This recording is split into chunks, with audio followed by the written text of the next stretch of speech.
आज की वीडियो में हम बात करने वाले हैं राइटिंग टास्क 1 के बारे में और उसकी एक टाइप आज हम डिस्कस करेंगे। वो है प्रोसेस। अभी तक मैं लाइन ग्राफ और बार ग्राफ जो है काफ़ी टाइप्स जो टास्क 1 की है वो अपलोड कर चुकी हूँ। आज मैं प्रोसेस जो है वो ब्रीफली एक्सप्लेन करूँगी और इस चीज़ की आपको श्योरिटी देती हूँ कि अगर आप ये वीडियो को शुरू से लेकर एंड तक जो है देखोगे देन आपको प्रोसेस में कोई भी प्रॉब्लम नहीं रहेगी। कौन सा टेंस यूज़ करना है, कैसे हम लोगों ने कोई भी हमें प्रोसेस आता है तो कैसे उसको रिप्रेजेंट करना है। मेरा जो आज का टॉपिक है ये देखने में स्टूडेंट्स को लगता है कि काफ़ी ज़्यादा डिफ़िकल्ट है, क्योंकि उन्हें ये पता नहीं चलता कि हम लोग कैसे उसको स्प्लिट करके लिखें, कैसे अगर ऐसा कोई प्रोसेस आ जाए तो हम लोगों ने लिखना होता है। सो इस वीडियो में मैं सारे टिप्स एंड ट्रिक्स बताने वाली हूँ कि कैसे करके आप लोगों ने प्रोसेस को जो है वो रिप्रेजेंट करना होता है and how you can get 2.5 band out of 3 in task 1। सो जो मेरा आज का वीडियो का टॉपिक रहेगा वो है the diagram show how electricity is generated by a hydro electric dam. जो डायग्राम है वो शो करे कि कैसे इलेक्ट्रिसिटी जो है वो जनरेट होती है एक हाइड्रो इलेक्ट्रिक डैम से। हाइड्रो का मतलब है वाटर और इलेक्ट्रिक मतलब इलेक्ट्रिक डैम। अब बात करते हैं हमारे जो प्रोसेस है उसकी। प्रोसेस ऐसा गिवन है आपके सामने, देखिए। अगर हम यहाँ पे देखें तो फर्स्ट नंबर पे है रिजर्वर। रिजर्वर होता है जिसमें पानी इकट्ठा किया जाता है, एक आर्टिफिशियल तरह का एक डैम बना होता है जहाँ पे पानी को स्टोर करके रखा जाता है। देन ये इनटेक और ये गेट बना हुआ है तो हम लोग इसको इनटेक गेट बोल सकते हैं, जिसके थ्रू जो पानी है वो आगे जाएगा इलेक्ट्रिसिटी जनरेट करने के लिए। ये है पेन स्टॉक। पेन स्टॉक हम लोग उसको बोलते हैं जो एक तरह की टनल की शेप का होता है, ट्यूब की शेप का होता है, जो पानी को टरबाइन तक लेके जाता है इलेक्ट्रिसिटी प्रोड्यूस करने के लिए। टरबाइन एक तरह का वहाँ पे एक आप बोल सकते हो कि किसी तरह के फैन लगे होंगे या ब्लेड्स लगे होंगे जो घूमेंगे और इलेक्ट्रिसिटी जनरेटर के थ्रू जो है वो जनरेट होगी। और जनरेटर कहाँ पे पड़ा है? पावर हाउस में। और उसके बाद जनरेटर से वायर्स लगी हुई हैं जो लॉन्ग डिस्टेंस पावर लाइन्स हैं जो इलेक्ट्रिसिटी को जो है वो आगे सप्लाई कर रही हैं। अगर हम देखें जहाँ पे टरबाइन है, टरबाइन जो है बिजली घूमती है जब, तो इलेक्ट्रिसिटी प्रोड्यूस होती है with the help of generator. जब टरबाइन पानी की हेल्प से घूमती है, जो पानी उसको घुमाता है वो बाद में डिस्चार्ज हो जाता है रिवर में। सो बेसिकली हमारा आज का प्रोसेस है ये। अगर आप यहाँ पे देखो तो आपको लगेगा कि हम लोग इसको स्प्लिट कैसे करें, कि जैसे आपको पता है BP1 में हम लोगों ने हाफ इन्फॉर्मेशन देनी होती है, BP2 में भी हाफ।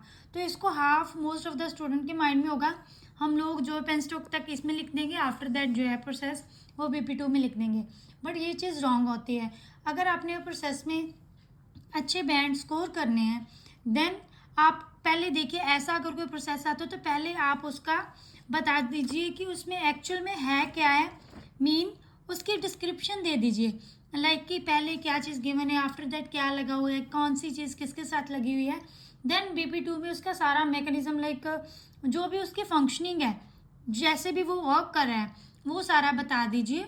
और वैसे आपका बहुत अच्छे से जो है टास्क 1 जो है वो ब्रीफली एक्सप्लेन हो जाएगा।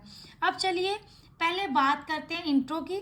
इंट्रो से पहले हम आते हैं कि जब प्रोसेस आता था हम लोगों ने टेंस कौन सा यूज़ करना होता है, क्योंकि अगर आप यहाँ पे देखें तो स्टेटमेंट में कोई भी ईयर का किसी चीज़ का मेंशन नहीं है। तो प्रोसेस ऐसी चीज़ होती है जो पहले से चलता आ रहा है, अभी भी चल रहा है, तो वहाँ पे हमेशा हम लोगों ने क्या यूज़ करना होता है? Tense present passive. Present passive कहने का मतलब इज और आर अगर आप लगा रहे हो तो उसके साथ हमेशा आएगी वर्ब की थर्ड फॉर्म, और यही मोस्ट ऑफ द टाइम हम लोग यूज़ करते हैं, इज आर और वर्ब की थर्ड फॉर्म। कई बार हमें हैज़ हैव भी यूज़ करना पड़ता है, देन भी हम लोगों ने वर्ब की थर्ड फॉर्म उसके साथ यूज़ करनी होती है अगर हम इसे यूज़ करते हैं। अदरवाइज इज और आर आप लगा सकते हो प्रोसेस में और फ्लो चार्ट में विद वर्ब की थर्ड फॉर्म। सो चलिए अब हम करते हैं इसकी introduction. The rendered diagrammatic representation describes the information regarding the process which is carried out, जहाँ बोल सकते हो followed in order to produce electricity in a hydroelectric dam। rendered diagrammatic हम लोग प्रोसेस को डायग्रामेटिक भी बोल सकते हैं। रिप्रेजेंटेशन यहाँ पे डिस्क्राइब लिखना है, ये लिख लीजिए। बाकी मैंने काफ़ी वर्ड्स आपको बताए भी हुए हैं, डेलिनिएट्स, इलस्ट्रेट्स, डिमॉन्स्ट्रेट्स, रिवील्स, तो आप उनमें से भी कोई वर्ड यहाँ पे लिख सकते हो। शोज द इंफॉर्मेशन, किसके रिगार्डिंग एक प्रोसेस है जो कैरी किया जा रहा है, कैरीड आउट हो रहा है, जहाँ फॉलो किया जा रहा है, किसके लिए, in order to produce electricity, किसमें इलेक्ट्रिसिटी प्रोड्यूस हो रही है, हाइड्रो इलेक्ट्रिक डैम में। सो ऐसे करके आप इसकी इंट्रोडक्शन लिख सकते हो। आपको ये चीज़ मैंने पहले भी बताई है, फिर बता रही हूँ कि जो हमारा प्रोसेस का और फ्लो चार्ट का एंड मैप का फॉर्मेट होता है वो हमेशा रहता है पहले intro, after that BP1, then BP2 and then overall. और जो ओवरऑल होता है वो ऑप्शनल होता है कि अगर आपकी वर्ड लिमिट 150 वर्ड्स हो गए हैं देन आपने जो है ओवरऑल नहीं लिखना है। अगर आपके 150 वर्ड्स कंप्लीट नहीं हुए हैं देन आप ओवरऑल लिख सकते हो। अब बात करते हैं इसके BP1 की। BP1 जब हम स्टार्ट करेंगे तो हमारा इनिशिएटर होगा to initiate with the description, to commence with the भी लिख सकते हो, टू इम्बार्क विद द भी लिख सकते हो। किसके साथ, डिस्क्रिप्शन के साथ। फॉर प्रोडक्शन ऑफ इलेक्ट्रिसिटी, जो हमारी इलेक्ट्रिसिटी की प्रोडक्शन होनी है। फर्स्टली पहले क्या हो रहा है, वाटर इज कलेक्टेड, जहाँ आप लिख सकते हो stored in a reservoir. Reservoir में वाटर स्टोर होता है, which has an intake gate, जिसके पास इंटेक गेट भी है एक। This intake gate is connected, अगर आप यहाँ पे ध्यान से देखें यहाँ पे is collected, is stored, is connected, is के साथ वर्ब की थर्ड फॉर्म आ रही है। Is connected to a narrow inclined tube like structure. Narrow मतलब पतली सी, इंक्लाइंड लंबी सी, ट्यूब है, लाइक स्ट्रक्चर एक बनी हुई है जिसका नाम दिया गया है पेनस्टॉक। जो पेनस्टॉक है has a turbine fitted at its lower and, penstock के पास एक टर्बाइन है जो उसके लोअर एंड के साथ फिट हुई है। फर्दर मोर, उसके अलावा this turbine is also attached, is attached, is के साथ वर्ब की third form, to a generator, वो जनरेटर के साथ अटैच है।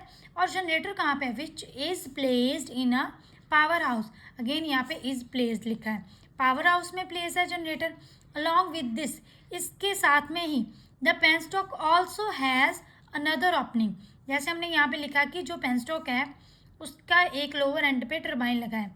अब मैं यहाँ पे लिख रही हूँ कि पेनस्टॉक के पास अनदर ओपनिंग भी है, विच एंड्स अप, जो कहाँ पे जाके एंड अप हो रही है, इन अ रिवर, रिवर में ख़त्म हो रही है।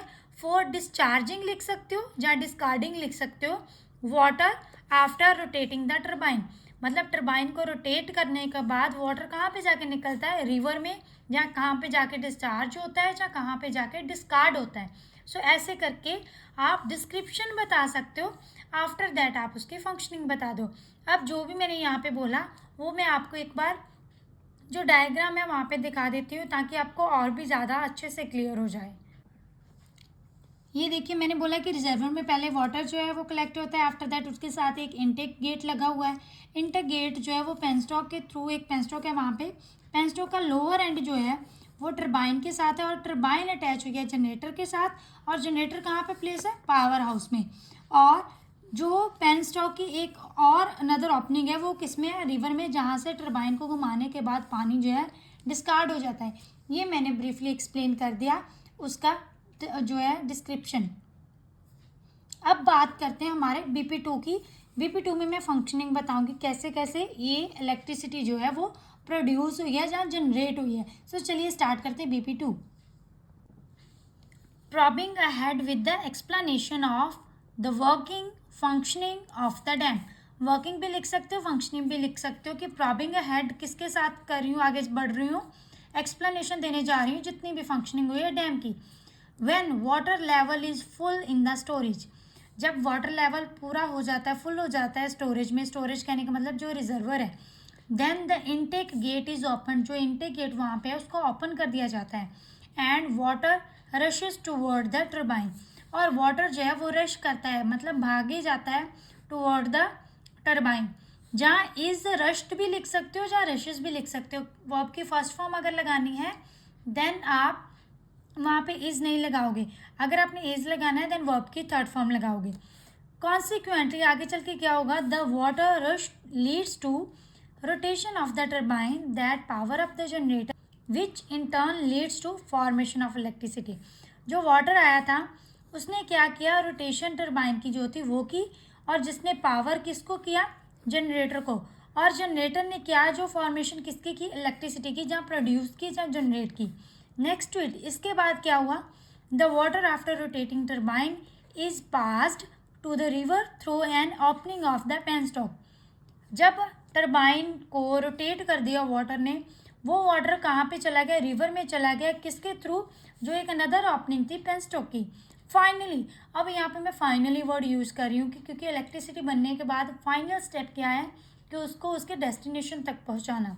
Finally the produced electricity is transferred again, इसके साथ वर्ब की थर्ड फॉर्म, वो कहाँ पे जा रही है, टू रिक्वायर्ड डेस्टिनेशन, यहाँ पे उसकी ज़रूरत है डेस्टिनेशन पे, मतलब जो यहाँ पे हम लोगों ने उसको पहुँचाना है, थ्रू, किसके through, long distance power line, जो लॉन्ग डिस्टेंस पावर लाइन है उनके थ्रू।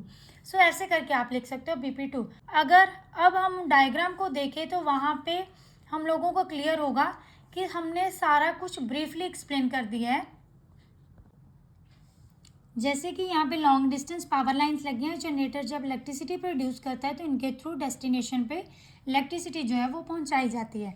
अब ये था हमारा BP1 और BP2 प्रोसेस के रिगार्डिंग। अब अगर आपकी वर्ड लिमिट कंप्लीट हो जाएगी, वेल एंड गुड है। अगर नहीं कंप्लीट होती तो ऐसा अगर प्रोसेस हो तो उसका हम लोगों ने ओवरऑल क्या लिखना होता है, हम लोग लिख सकते हैं कि कहाँ से वो जो प्रोसेस है वो स्टार्ट हुआ है और कहाँ पे जाके वो ख़त्म हुआ है। ऐसे प्रोसेस में हम लोग ऐसे लिखते हैं ओवरऑल। सो चलिए एक बार देख लेते हैं। Overall it is evident that, जहाँ it is crystal clear that, जहाँ it is vividly visible that the process initiates with collection of water in the reservoir of dam.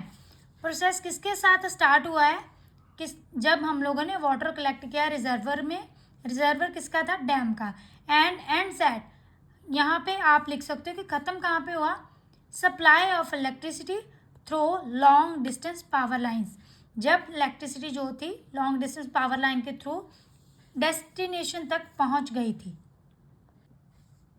सो ये था हमारा आज का प्रोसेस। होप है कि आपको सारा कुछ अच्छे से समझ आ गया होगा क्योंकि मैंने बहुत अच्छे से इसको ब्रीफली एक्सप्लेन करने का ट्राई किया है।